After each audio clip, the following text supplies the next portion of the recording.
Good afternoon. Thank you everyone for coming and welcoming me here. My name is Maria. I work for CoreBrace, the vacuum restraint brace manufacturer in America. I am a civil engineer. I graduated from the Catholic University in Buenos Aires, Argentina, and then I did my graduate studies in Indiana in the United States. I have been working with CoreBrace since 2011. So I was involved in the very early development of our product and our company too. So tonight we're going to talk about buckling restraint braces, which is the product that we fabricate and that we are here to show you. We are trying to find some applications for that here in the Turkish market. So far, we are based in Utah in the United States, but we have provided braces to international projects, all from our fabrication facilities in Idaho. In the presentation, we will go over these topics in different lengths of time, but please let me know if there are any questions. So we will start with an overview of what a BRB actually is. This is what they look once they are installed. And this is the piece here and showing its parts. It's basically a steel brace. And it's a steel brace that is designed in a way that precludes global buckling. So the way to do it differs from manufacturer to manufacturer. But essentially, it consists of a load-resisting element, which is this red plate, that is encased in a mechanism that prevents it from buckling by restraining it along its length. In this case, the restraining mechanism is some concrete that is poured inside of the casing, and it's providing the confinement to avoid global buckling. So we get this kind of behavior in which that red plate is shown in here. In tension, it will be able to slide inside the concrete and yield if it gets to that level. And in compression, it will micro-buckle, essentially, achieving yielding in compression too before it gets to any kind of global instability.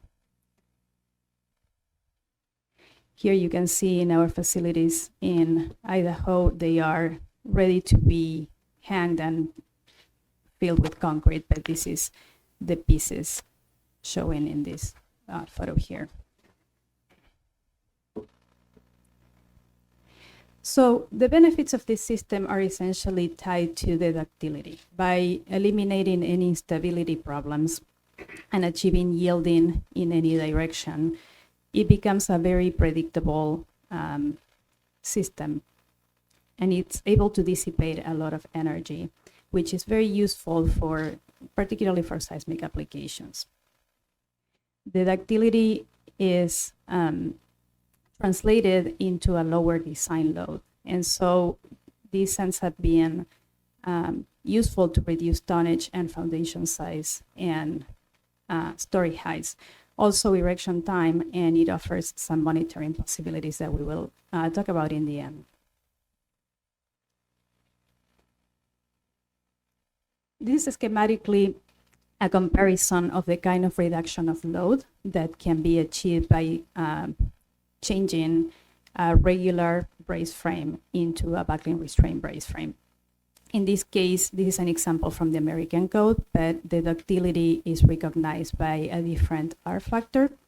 And also, as the structures get taller, because they become more flexible, they have an additional reduction that can get accounted for. In this example, this project originally had regular bracing in these directions, and by switching to a buckling restraint brace, they were able to solve it with half of the braces and also half of the connections with additional good performance, which in this particular project was about a $1.2 million reduction in cost. This will depend, of course, on the specifics of the project, but it's just one example to illustrate the concept. These braces are also very useful for applications in which long braces are necessary, because they will not be governed by compression. So the cross-section can be optimized instead of having to design for buckling. This is a pretty common solution in cases of warehouses, for instance, that you can see here's a person for scale require dimensions of this magnitude. This is also an example, just as an illustration of the kind of reduction that can be expected down into the foundation just because of the reduction of the design load. In terms of other parts of the structure that are to be designed for the maximum capacity of the yielding element, which is the basis of capacity design, we can also see a particular reduction into the gusset plates and the connection size. This is also schematically the difference between what a gusset plate would look like in a regular brace frame compared to a buckling restraint brace frame. So in here you can see this kind of geometry can be avoided and therefore optimized for material savings. And visually, this is what a modified frame would look like. You can see here the particular difference in the depth of these beams and in the weight of the columns, just for switching into a more ductile system. Finally, there are some reductions in the time of installation, which can be quantified for each particular connection type. But in this case, for example, in a project that switch bolted connections by bolted connections, but regular frame to BRBF, there was a 3.5 hours per brace reduction in time of installation. Okay, so how can they look and how can they connect to the structure? These type of braces are customized for each project in particular. They are designed and they are built for each one of them. So that gives a lot of flexibility in terms of configuration. They can be solved with bolted connections, with welded connections, or with pin type connections. And also the shapes and the finishes of the casings can be customized for any specifics of the project. For instance, in this case, when they have to be exposed, sometimes these kind of connections are preferred to these ones. They can also be made with different connections in each end, and all of them have been fully tested. And they can also be grouped together if it's necessary for the constraints of the particular job. We have additional tested braces made of different materials to see if they had the same behavior or how it was affected. And all of that information is available in case the different materials are used. And we have also tested configurations. For instance, this is a brace that can be installed in 2 pieces and spliced in the middle in the field, just because of applications in which access may be limited, require a different type of solution. So in terms of design process and coordination, typically seismic design uses a capacity design approach, meaning that inelasticity or yielding is provided by one mechanism, and the rest of the structure is designed for the maximum capacity that that mechanism can transfer to it. In this case, for BRBFs, the energy dissipation mechanism is the yielding of the steel core. So the inside part will be the one dissipating the energy. And from there on, connections and gusset plates and beams and columns and everything else will be designed for the maximum capacity of that yielding element.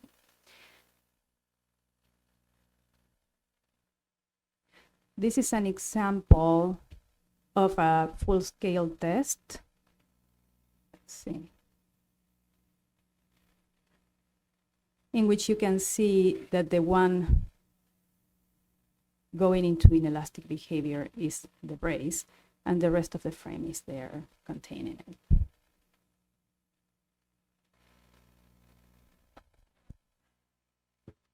So in terms of the basic concept then, we have the fuse, which is the steel brace, and then the connections and the frame members remain inelastic.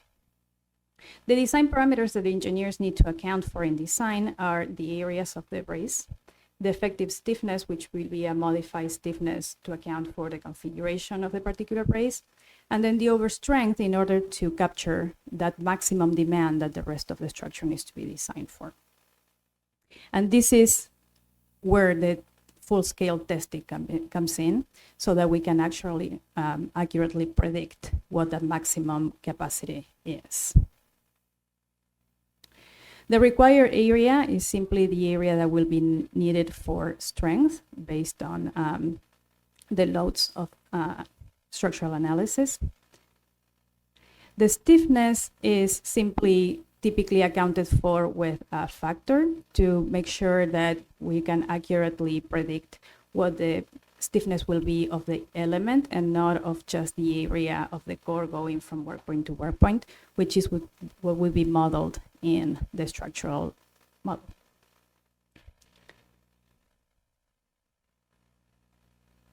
And this is the adjusted brace strength. So these factors in here are the ones that we will get from testing. This is an example of one of the full-scale qualification tests that we do. I will.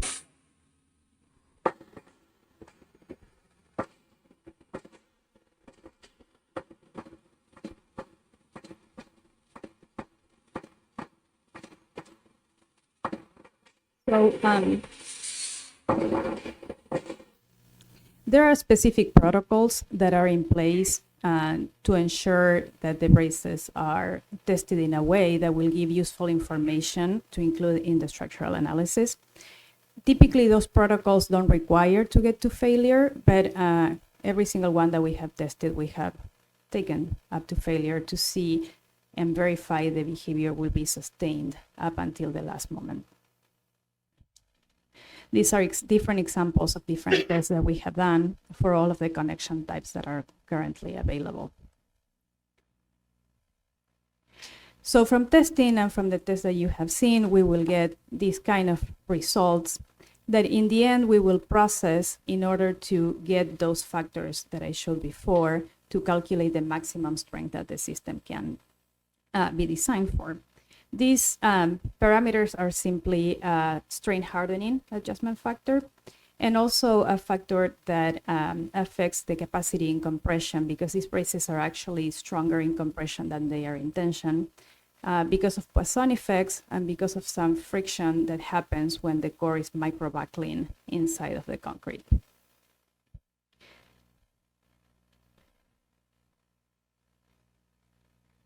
This is, again, the way that we would process them. And the final product will be a curve that can be used to qualify the braces that will be used in a project instead of having to test the specific braces for each project in particular. So we have a suite of testing from which we can extrapolate results and share them with the design engineers, and they can use them in their structural analysis.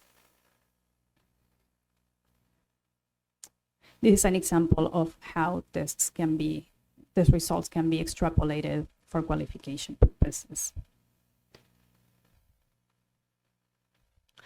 To include the braces in modeling, in any kind of design software, what needs to be told to the software is that these braces will not buckle.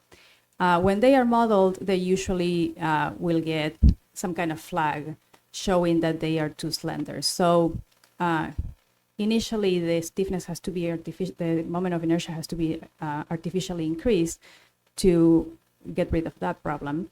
And then we need to account for those property modifiers. Currently, most of the more popular commercial softwares already have elements that will do that automatically. So the frame properties can be assigned, and you would already know that that is a BRB, and you will have some average parameters already built in. So preliminary analysis can be run without having to consult it yet with manufacturers. You can even assign different connection options and sections that will have the parameters included in them.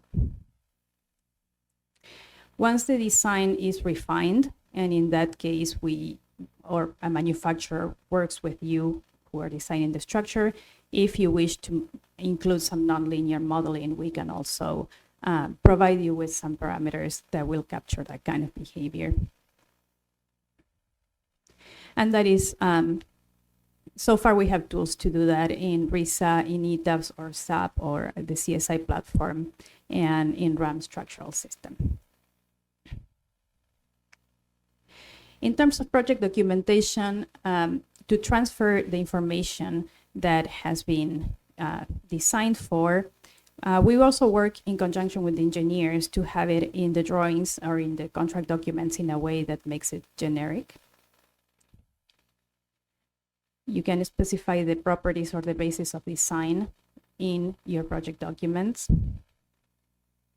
and can also include a specification section that will have all of the parameters and requirements in case of a substitution, or just for someone to be able to provide with an alternate option.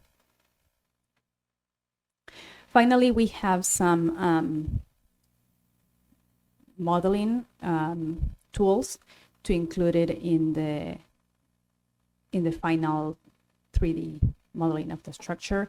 We had these generic families at first, but now we have some integration algorithms that can give you the actual properties of the specific pieces that you're going to be getting into this BIM modeling. I'm going to go over some recent developments that we have been working on. This is typically part of our research and development program. In this case, these have been chronologically ordered. We have been working on testing some really long braces. There are no particular requirements on the length of the elements, but we were curious to see if length was actually something that made a difference. And after the whole testing program, we did find out that there is actually a difference, and we have data to quantify it in case that long braces are required by analysis. We have also done studies and optimization of configurations for smaller braces, which have a slightly different behavior than typical sizes, and have developed some analysis tools to capture particular modes of failure that include the analysis of braces and their gusset plates as a whole assembly. There are papers that we can share with you that show the methods that we have developed to get this accounted for.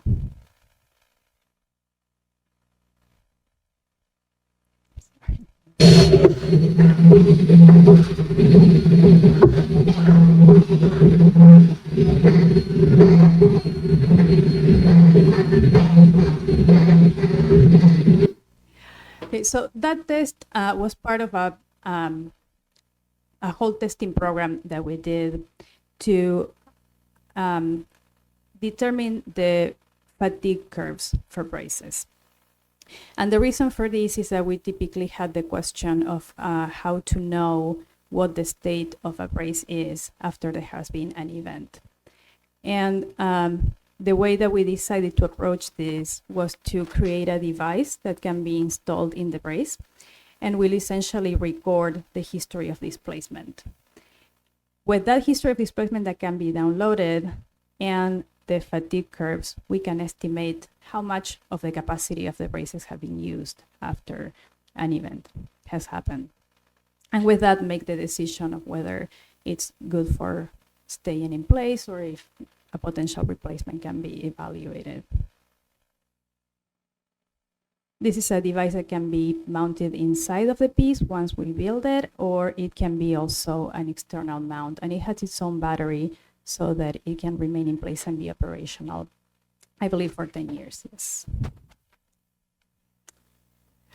Finally, we have developed some tools for resilient design, which is some new trend considering how to account for repair time and repair cost upfront during the design. This is typically done on different kinds of structures, and we have worked to develop some guidelines for structures that incorporate specifically buckling restraint braces. It's also available. If you would like a copy, just let me know and we will send it to you.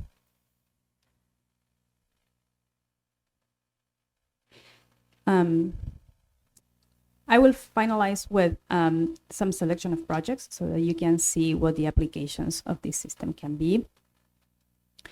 One of the most common applications is in healthcare, especially for hospitals that are meant to remain operational so that people can go in need after a seismic event.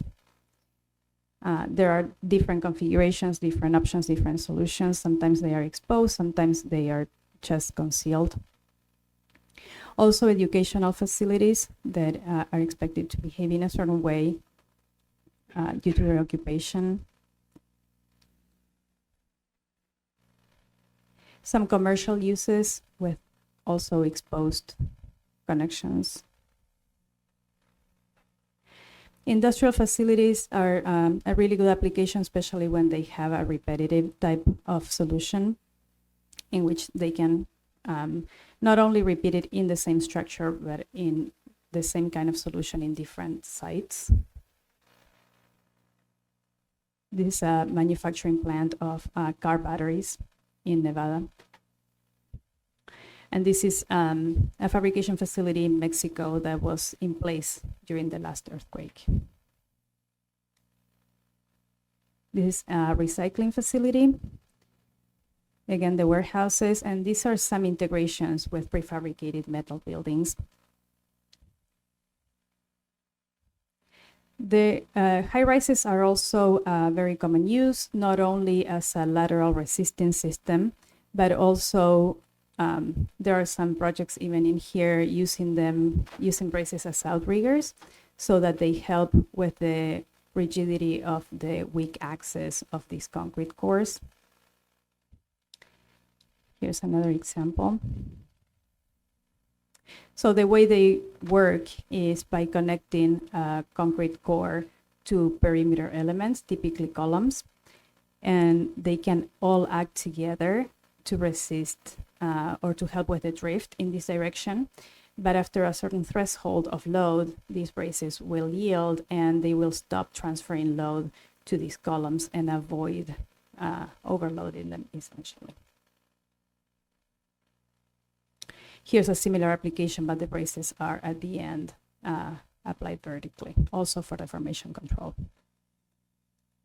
And here we have some examples of braces combined with other energy dissipation systems. These braces can be used with not only with steel framing, but also with other elements. In this case, we have precast concrete or regular reinforced concrete. And this is a shear wall. And also with timber structures that typically need a little assistance from separate systems to get the stiffness that they need. Stadiums are also an application, especially because sometimes they need really long members that they are trying to keep limited in cross-section. This is another example. Parking structures, sometimes in combination with reinforced concrete. And a lot of retrofitting applications. This is one example in which the only retrofitting that was done was replacing regular braces by this type of buckling restraint braces. And that was enough to bring the ductility of the system up to code. These are retrofits of reinforced concrete existing structures. There are different options on how this can be done. This was just one example of a historical building in which they wanted to integrate them in a way that was also aesthetically pleasing. These external applications are options for when there is no access or there's no room inside of the buildings to incorporate the reinforcement. So they have some foundation work, but they will be externally mounted. In this case, they are just used to connect also an external type of reinforcement, which is in this case was a reinforced concrete wall, and essentially controlling by the yielding of the element how much load it will be transferred between the two structures. This is the same concept, but with external frames. These are the BRBs in here. And this is also the reinforcement of a reinforced concrete structure that was in place also during the last earthquake in Mexico in 2017. There are applications in transportation facilities as well. In this case, the control tower is connected to an existing structure with some braces that will also prevent overloading of that existing structure in the case of the tower moving back and forth. And this was the retrofit of an entire airport that was done while the airport remained operational. Hangars are another application, especially when they have really tall heights. And finally, this is a little bit newer, but there are applications in bridges. In this case, this bridge was right on a fault, so it had some pretty stringent loading requirements. This is the bracing here. It had its own test protocol to make sure that it would be suitable for this kind of location. And in pedestrian bridges, we typically see them in this kind of configuration. Finally, there are some bridge retrofitting options. This is just one example, which is replicated on the other side of the bridge. I think that with that, we can have the question and answer. Mm-hmm. We will have the questions, and you can ask Yunus or me directly if it is in Turkish or in English.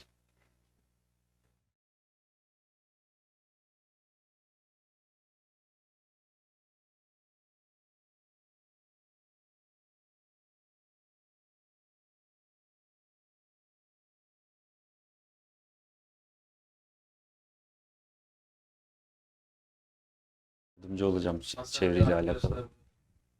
Buyurun. Mikrofonu bekleyelim lütfen. Thank you for your presentation, first of all. I have some questions. Some of them will be private, but ask first. What is the maximum height that you can design, that you can manufacture for the BRBs? Maximum height. I'm a designer in a company. Let me explain first. And we use the seismic dampers all the time, and we have some projects that we use BRBs. I'm asking for those details because we would like to work with you as well. So I think that the longest that we have fabricated and provided was 60 feet. 60 feet. Can you remember the capacity of it? It's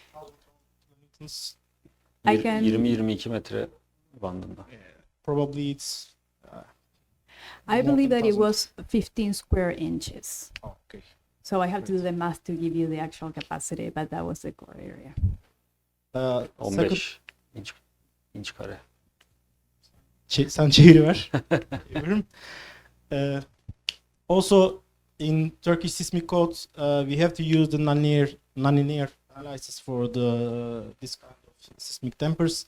So, could you provide the nonlinear detail, not only the elastic?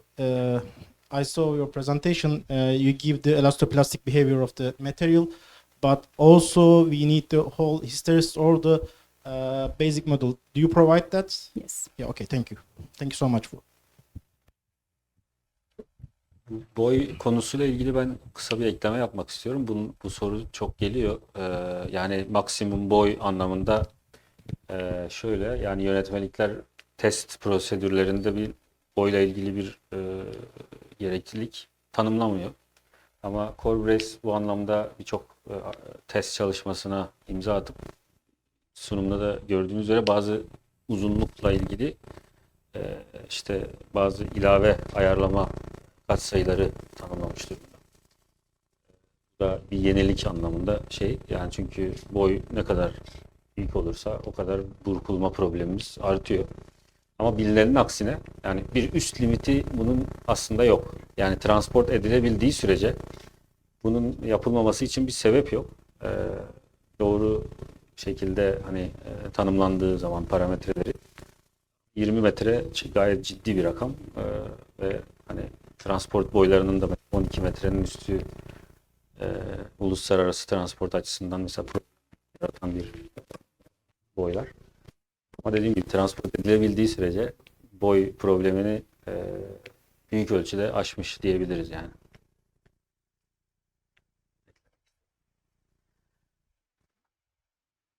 Başka soruları alabiliriz.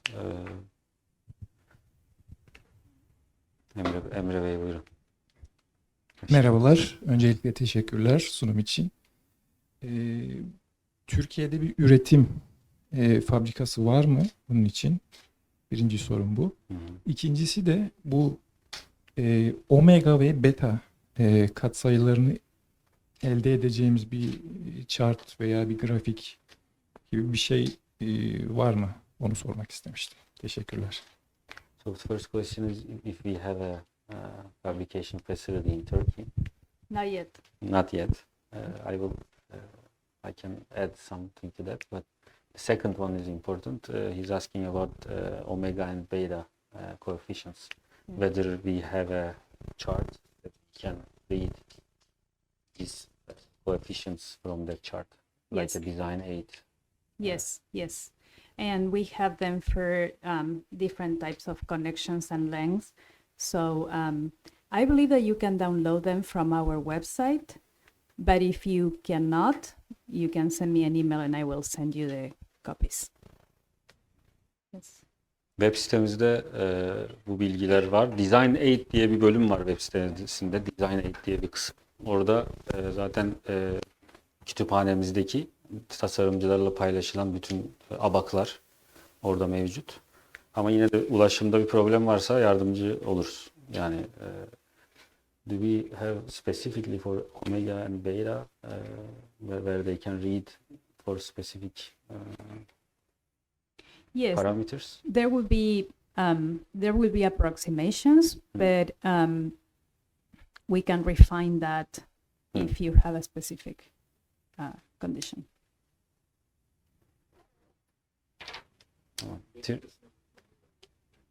Aynen. Yardımcı olalım o konuda. Türkiye'de üretimde for fabrication in Turkey, yeah, our facility pardon, özür dilerim. Bizim şimdi üretim merkezimiz Amerika'nın Utah eyaletinde. Dünyanın en büyük BRB, yani dünyada bir tek dedike şekilde BRB üreten tesis CoreBrace'in tesisidir diyebiliriz. Ve bu anlamda otomasyon süreçlerini çok ileri seviyede geliştirip yani işçilikler minimum seviyeye gelmiş durumda.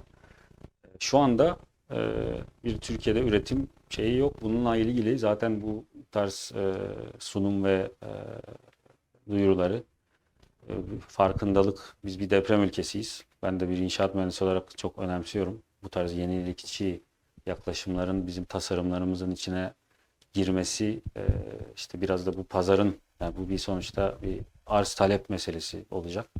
Şu anda talepte biraz düşüklük var. Tabii ki CoreBrace'in de her ülkede olduğu gibi bir lokalizasyon planı var. Ama bu biraz da dediğim gibi talebin istenen şekilde artırılması yönünde bir şey var. Bir Türk üretici de var, biliyorsunuzdur. Yani bu işte bizim ulaşmak istediğim, bizim için iyi bir şey. Biz önemsiyoruz. Türk üreticinin olması da bizim için kıymetli. Hayır, hayır. Tamamen farklı. Aynen. Evet, evet. Yerli üretimde, yani bu bizim için de iyi bir gelişme. Rekabet kaliteyi arttırır. Dediğim gibi tasarımcılarla görüşüyoruz. Bu tasarımla ilgili bazı yardımcı dokümanları da geliştirme anlamında çalışmalarımız devam ediyor, daha detaylı. Dokümanları Türkçeleştirmeye gayret ediyoruz. Böyle bir süreç içindeyiz yani. Başka? Hasan Bey, buyurun.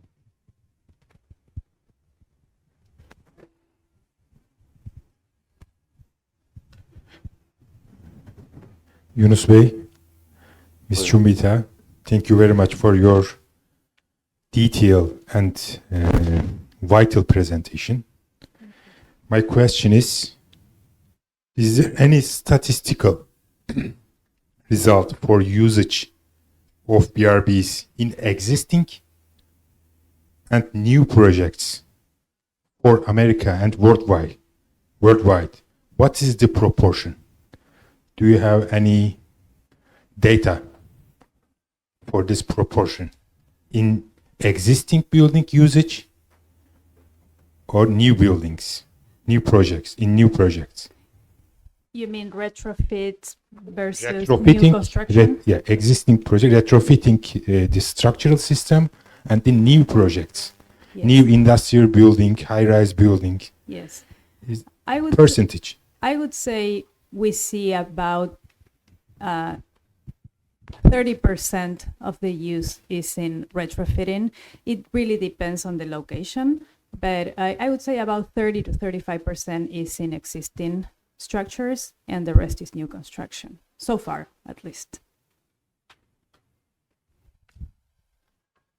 Bununla da ilgili yine bir ekleme olarak web sitemizde çok interaktif bir harita üzerinde Hasan Bey bir şeyimiz var. Hani tıkladığınız zaman hem projenin hani ne tip bir proje, bağlantı detayına kadar güzel bir çalışma yapılmış. Veriyor hani pinli mi, cıvatalı mı diye. Tabii adet bazında ve lokasyon bazında. Ama tabii istatistiksel olarak bunu bir araya getirip belki de paylaşmak yerinde olur.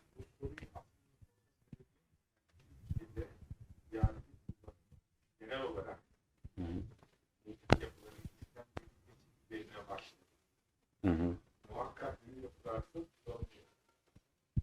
Hı hı. Yeni yapılarda da kullanılıyor. Fakat bu dünyadaki oran nedir acaba? Ben onu merak etmiştim. %30'a %70 olarak bir hani en azından temel bir bilgi edindik. Türkiye'de sanırım bu oran tam tersidir. Yani %70 retrofitting'de, %30 belki de mevcut binalarda yeni bina projelerindedir. Türkiye'deki gelişimin Türkçe söyledim. Siz şey yaparsınız. Türkiye'deki gelişimin yeni binalarda kullanılmak üzere olmasını ben ümit ediyorum. Arzu ediyoruz. Evet.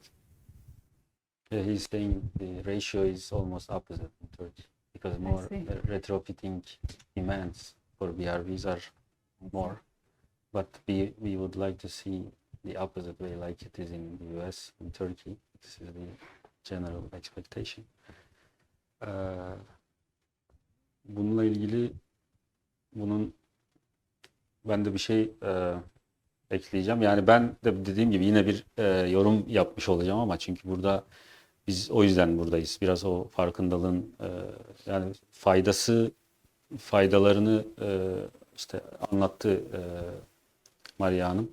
Öncelikle daha hafif bina elde ediyoruz. Daha bu farkındalık yani ben bir çelik konstrüksiyon profesyoneli olarak da yani her gördüğümüz bir çaprazın BRB olmaması için ben bir sebep olmadığını düşünüyorum teorik olarak. Yani o seviyeye gelebiliriz diye arzu ediyorum. Çünkü çelik yapılar zaten doğal olarak bir üstünlük vaat ediyor depreme dayanıklı yapı tasarım anlamında. Tabii ki maliyetler o çok ayrı tartışma konuları ama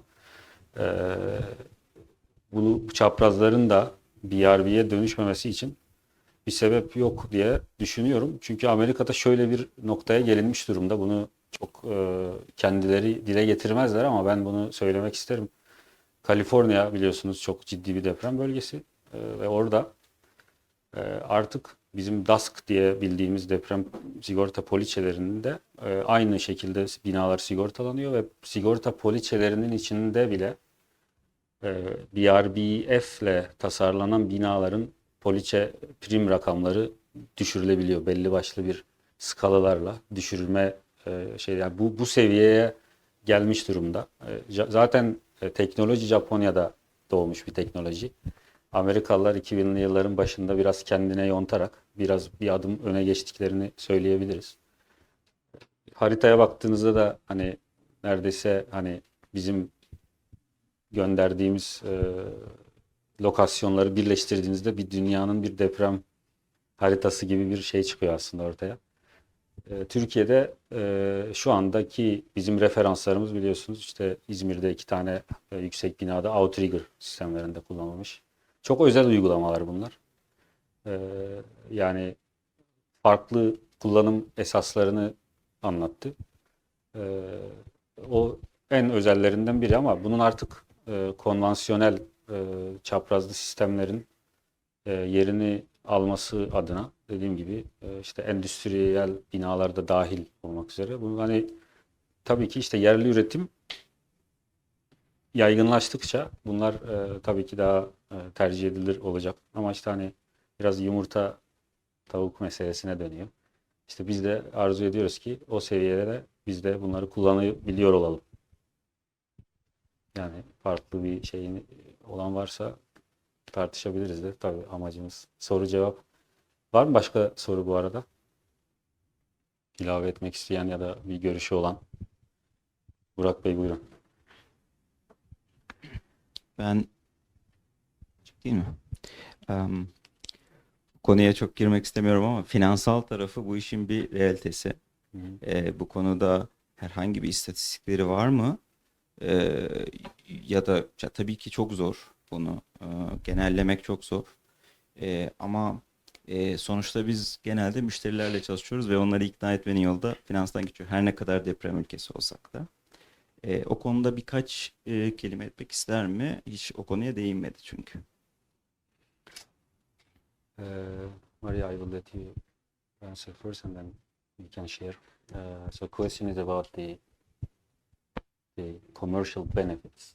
If there are any specific figures that you can give in comparison, like when you use BRBFs compared to the conventional ones. So he says also you don't have to answer that question, but I think you can talk about the papers that Yes. are available in the US. Yeah. Yes. So what we have found is that in order to make a cost comparison, you cannot compare a regular brace to a buckling restraint brace because one is an engineered element. So the buckling restraint brace will be more expensive, but the cost savings are seen when you see the structure as a whole. And so that is on a case-by-case basis, but we have 3 or 4 cost studies that I can share with you so that you can see different examples. In one of them, I remember that there was, for instance, a 16% reduction in tonnage going from an eccentric brace frame to a buckling restraint brace frame. One of your slides were about the sections. Mhm. Yes. So in that in chevron configurations, those beams get very banished with regular bracing because the difference between tension and compression of those braces is large, and that beam has to be designed for that difference. In buckling restraint braces, they are a lot closer, so the reduction in that beam is a lot. When there are X configurations, it can be a little bit less. That's why it really depends on project by project. But we have 3 or 4 examples that you can see to have an idea of that order of magnitude. We have to pursue the client. Of course, yes, yes. Bununla ilgili Amerika'da birkaç tane makale bazında çalışmalar var.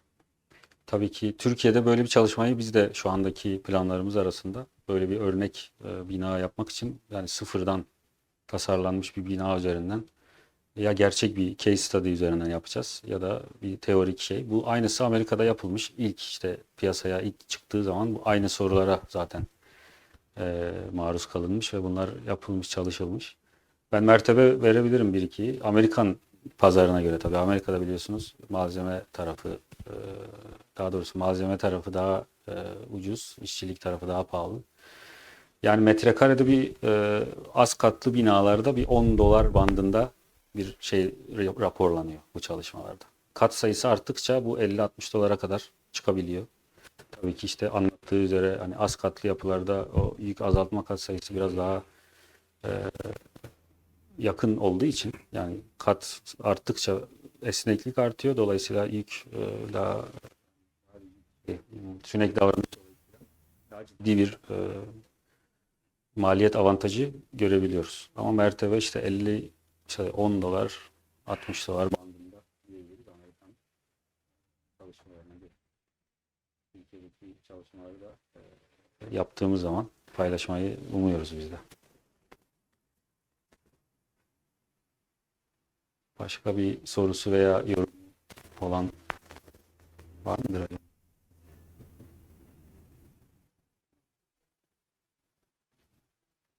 Çok teşekkür ederiz